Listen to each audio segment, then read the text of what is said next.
Je voudrais, en seconde ouverture de la conférence, pouvoir d'abord témoigner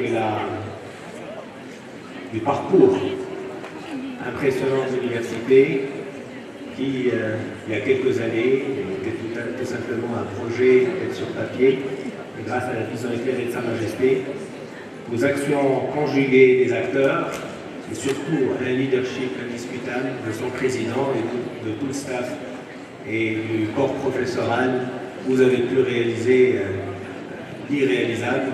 Regardez aujourd'hui le nombre d'étudiants, les infrastructures et surtout le cachet que vous imprimez pour les jeunes d'aujourd'hui qui seront les dirigeants de demain. Donc encore une fois, je pense que vous méritez tous ensemble des applaudissements très forts. Alors brièvement, pour notre sujet, je pense que nous avons écouté avec beaucoup d'attention des paroles de sagesse tout à l'heure, avec des prix décernés à des personnalités qui ont façonné d'une façon ou d'une autre le sujet avec beaucoup d'impact. Moi, je voudrais tout juste interpeller l'audience sur le caractère pratique et pragmatique de la thématique que nous abordons aujourd'hui.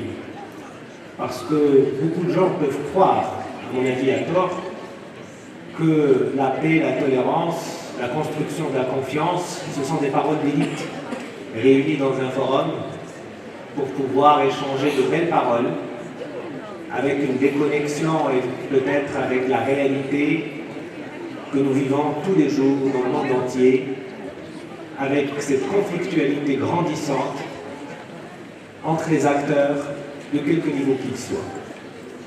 Je pense que le mérite de ce forum, c'est de réunir des acteurs expérimentés, avec des horizons différents, pour pouvoir apporter leur lot de contributions, pas seulement sur le plan de la parole, mais surtout sur le plan de la projection pour l'avenir. Et c'est sur cette projection-là que je voudrais apporter 2 ou 3 éléments d'éclaircissement ou de contribution. Le premier, c'est de dire que si nous sommes aujourd'hui conscients que le monde fait face à des défis sans précédent, ces défis sont malheureusement l'émanation de l'organisation du monde lui-même.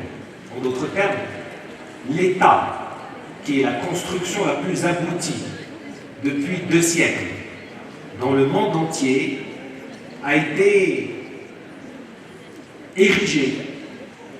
Elle a cette primauté dans l'organisation humaine du monde contemporain.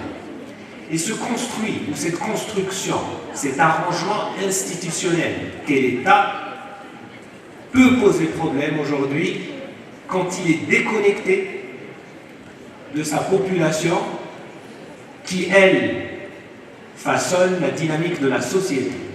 Car en définitive, les problèmes que nous vivons, ou que nous cherchons à éviter, sont en fin de compte des problèmes entre sociétés, entre projets de société. Nous avons écouté avec beaucoup d'intérêt le discours inaugural de M. le conseiller de Sa Majesté, M. André Azoulay, et effectivement, l'une des paroles les plus marquantes, à mon sens, était le fait que le Maroc a un projet de société alternatif à celui de la conflictualité, naturellement, qui peut éclater entre les civilisations. Donc, faisons attention, mesdames et messieurs, à la chose suivante. Quand le prolongement de l'État au niveau de la société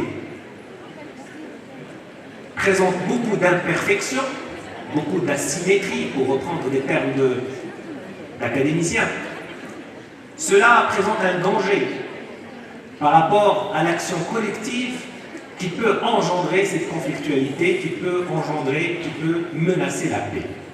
Et donc la question qu'on doit se poser de façon très pragmatique, c'est au niveau des projets de société, comment ils sont élaborés, et les pays, les États, les sociétés que nous avons en face, sont-elles en paix avec elles-mêmes?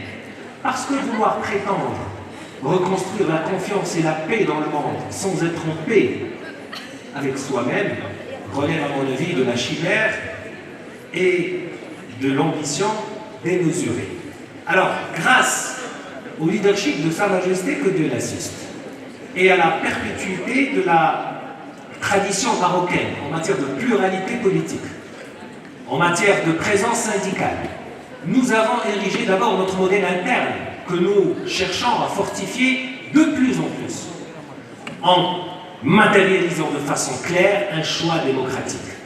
Les régimes autoritaires ne seront jamais des régimes de paix, en tout cas pas par la volonté de leur peuple. Et donc notre régime à nous, notre démocratie à nous, est celle qui a recherché ce consensus démocratique qui est la base de l'action collective de notre pays.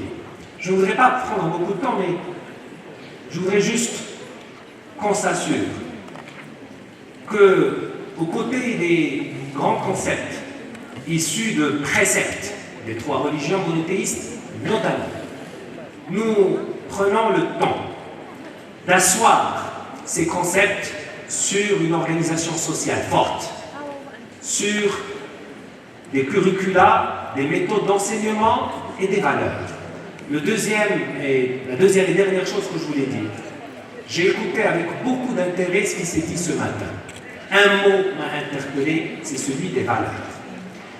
Vous n'êtes pas sans savoir, pour ceux qui font du management ici, que nous assistons à l'ère des organisations pilotées et drivées par les valeurs.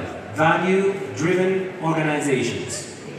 Et donc, si j'ai bien compris l'appel de ce matin, de cet après-midi, nous avons besoin d'institutions basées sur les valeurs.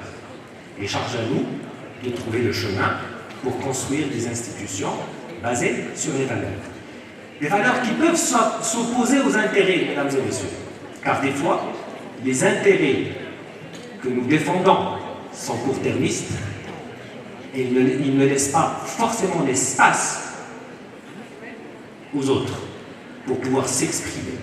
Mais quand vous défendez une approche basée sur les valeurs, vous pouvez, pour des raisons nobles, repousser les gains immédiats d'intérêts issus d'un déséquilibre des forces pour pouvoir privilégier les valeurs. Et en définitive, mesdames et messieurs, ce sont les valeurs qui triomphent. Merci. قبل ما تخرجوا ما تنسوش تابوناو في العشان يوتيوب وبارطاجيو الفيديو وديروا جيم وتابعوا الدار على مواقع التواصل الاجتماعي.